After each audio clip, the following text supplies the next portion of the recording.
Hello everyone, welcome back to my channel. Today we are going to start the chapter The Little Girl from your book Beehive. This is a chapter about a little girl who develops good feelings about her father gradually, and we can see the change of she develops her feelings and emotions for her father from fear to understanding. This is a problem that we can see in each and every household, that students or children are not very much attached to the fathers. It may be the serious behavior or the responsibilities that they have, but fathers are also lovable. This we will see in this chapter. So without any further ado, let's start the chapter. To the little girl he was a figure to be feared and avoided. Every morning, before going to work, he came into her room and gave her a casual kiss, to which she responded with "Goodbye, father," and oh, there was a glad sense of relief when she heard the noise of the carriage growing fainter and fainter down the long road.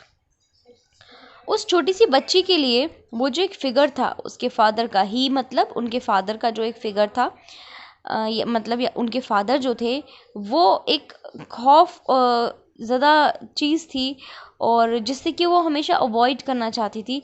कुछ ऐसा उनका मतलब एक व्यक्तित्व था, और वही एक ऐसे पर्सन थे जिनसे कि वो दूर रहना चाहती थी। एवरी मॉर्निंग जब वो अपने काम पर जाते थे, उससे पहले वो उसके रूम में आकर उसे कैजुअली किस करते थे, जिसके लिए वो रिप्लाई कहती थी गुड बाय फादर। एंड उनके जाने के बाद उसके मन में इतना रिलीफ आता था, इतना सुकून उसको मिलता था कि उसके पापा चले गए हैं, और जैसे जैसे वो उनकी गाड़ी की आवाज़ को दूर होते होते सुनती थी। In the evening, when he came home, she stood near the staircase and heard his loud voice in the hall. Bring my tea into the drawing room. Hasn't the paper come yet? Mother, go and see if my paper's out there. And bring me my slippers. और जब शाम को उसके पापा घर वापस आ जाते थे, तो वो स्टेयरकेस के पास, सीढ़ियों के पास खड़े होकर हॉल से उनकी आती हुई तेज़ आवाज़ को सुना करती थी। वो बोलते थे, मेरी चाय ड्राइंग रूम में लेकर आओ। क्या अब तक पेपर नहीं आया? मदर, जाइए और देख कर आइए अगर पेपर बाहर हो, और हाँ, वहाँ से मेरी स्लीपर्स भी लेते आना। Kezia, mother would call to her, उसकी मदर उसे बुलाती थी। Kezia, if you are a good girl you can come down and take off father's boots. तो उसकी मदर कहती थी, अगर तुम एक अच्छी लड़की हो तो फिर तुम नीचे आओ और पापा के शूज़ उतारने में उनकी हेल्प करो। Slowly the girl would slip down the stairs, more slowly still across the hall, and push open the drawing room door. बहुत धीरे धीरे वो आती थी स्टेयर्स से नीचे, एंड धीरे धीरे इसलिए आती थी कि एक तो वो अनविलिंगली आती थी, उसका बिल्कुल मन नहीं होता था, लेकिन फिर भी चुपचाप चली आती थी किसी खौफ में, किसी डर में। और फिर हॉल तक जाते जाते उसकी स्पीड और स्लो हो जाती थी, और फिर वो बहुत डरते डरते धीरे से ड्राइंग रूम का डोर जो थी वो खोलती थी। By that time he had his spectacles on and looked at over them in a way that was terrifying to the little girl. उस वक्त तक उसके फादर स्पेक्टिकल्स पहन चुके होते थे, और वो उससे इस तरीके से देखते थे कि डराने के लिए उनका एक लुक ही काफ़ी था। Well, Kezia, hurry up and pull off these boots and take them outside. Have you been a good girl today? तो कहते थे, केजिया जल्दी करो और ये जो बूट्स हैं इनको उतार दो और इनको बाहर रखाओ। क्या तुम आज पूरे दिन एक अच्छी लड़की की तरह रही हो? I don't know father. तो अब वो अपने फादर से बहुत डरती थी, और आप देखते हैं जब आप किसी से डरते हैं तो आप अचानक से हकलाने लगते हैं, तो वही चीज़ उसके साथ भी होती थी, और अपने पापा को देखकर वो बहुत ज़ोर से हकलाने लगती थी। You don't know? If you stutter like that, mother will have to take you to the doctor. तो फादर कहते थे कि उसकी नकल उतारते हुए बोलते थे कि अगर तुम ऐसे ही हकलाओगी तो फिर मम्मी तुम्हें डॉक्टर के पास लेकर जाएगी। She never stuttered with other people, had quite given it up, but only with father, because when she was trying so hard to say the words properly. तो वो कभी दूसरे लोगों के सामने हकलाती नहीं थी, उसने छोड़ दिया था हकलाना, लेकिन उसके फादर के सामने जब भी वो कुछ कहती थी कुछ कहने की कोशिश करती थी तो वर्ड्स उसके मुंह से बाहर निकल ही नहीं पाते थे डर के मारे, और उसकी स्टटरिंग शुरू हो जाती थी. What's the matter? What are you looking so wretched about? Mother, I wish you taught this child not to appear on the brink of suicide. Here, Kezia, carry my teacup back to the table carefully.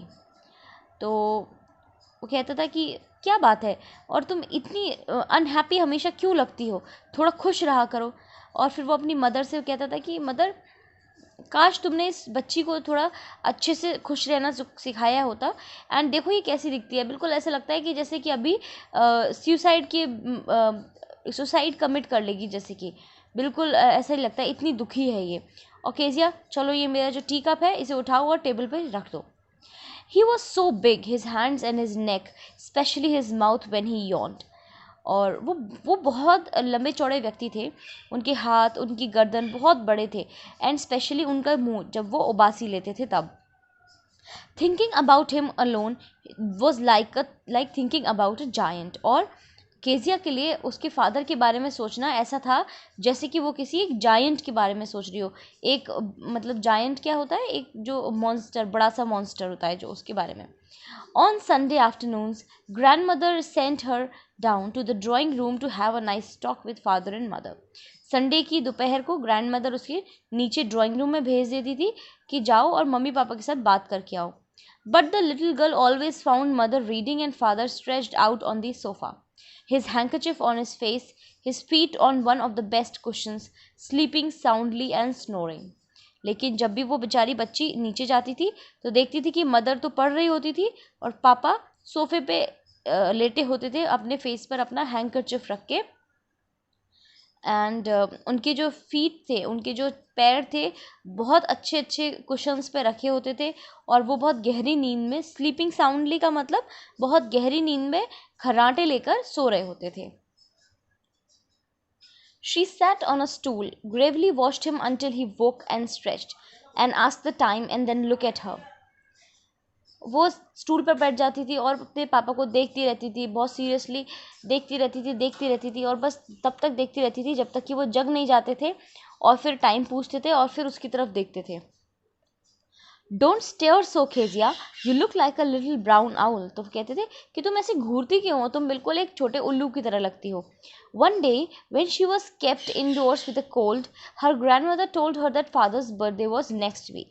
एक बार सर्दी की वजह से उसे घर के अंदर रखा गया था, और फिर ग्रैंडमदर ने बताया कि पापा का बर्थडे अगले वीक आने वाला है, and suggested she should make him a pincushion for a gift out of a beautiful piece of yellow silk. और फिर ग्रैंडमदर ने केजिया को एक येलो सिल्क का कपड़ा दिया और बोला कि तुम पापा के लिए एक पिन कुशन बनाओ.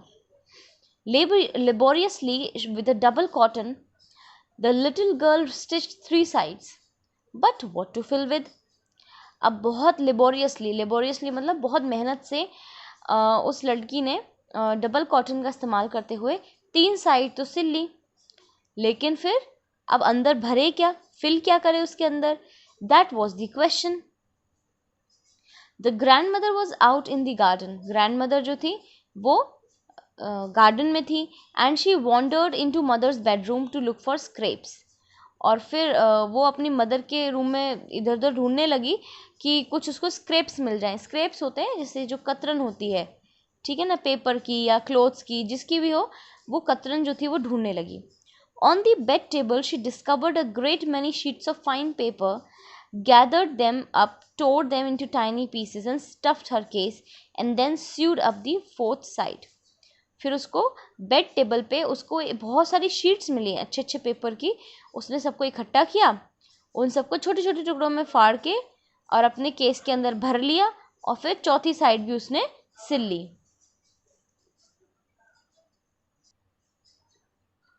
That night there was a hue and cry in the house. उस रात घर में बहुत ज़्यादा ह्यू एंड क्राई था. ह्यू एंड क्राई का मतलब बहुत ज़्यादा लड़ाई झगड़ा और कलेश हो गया था उस दिन घर में. Father's great speech for port authority had been lost. पापा पोर्ट अथॉरिटी में जो स्पीच देने वाले थे वो खो गई थी. Rooms were searched, servants questioned. Finally mother came into Kezia's room. अब क्या था, रूम्स जो थे वो सर्च किए गए, सर्वेंट से पूछा गया, लेकिन किसी को कुछ पता नहीं था। फाइनली मदर जो थी वो केजिया के रूम में आती है और पूछती है कि Kezia, I suppose you didn't see some papers on a table in our room. तो उसने बोला, केजिया तुमने हमारे रूम की टेबल पर कुछ पेपर्स देखे थे? Oh yes, she said, I tore them up for my surprise. उसने कहा कि वो तो मैंने अपने सरप्राइज के लिए उनको टीयर कर दिया। What, screamed mother, come straight down to the dining room this instant. तो मदर ने बोला, तुम जल्दी से सीधे डाइनिंग रूम में आओ।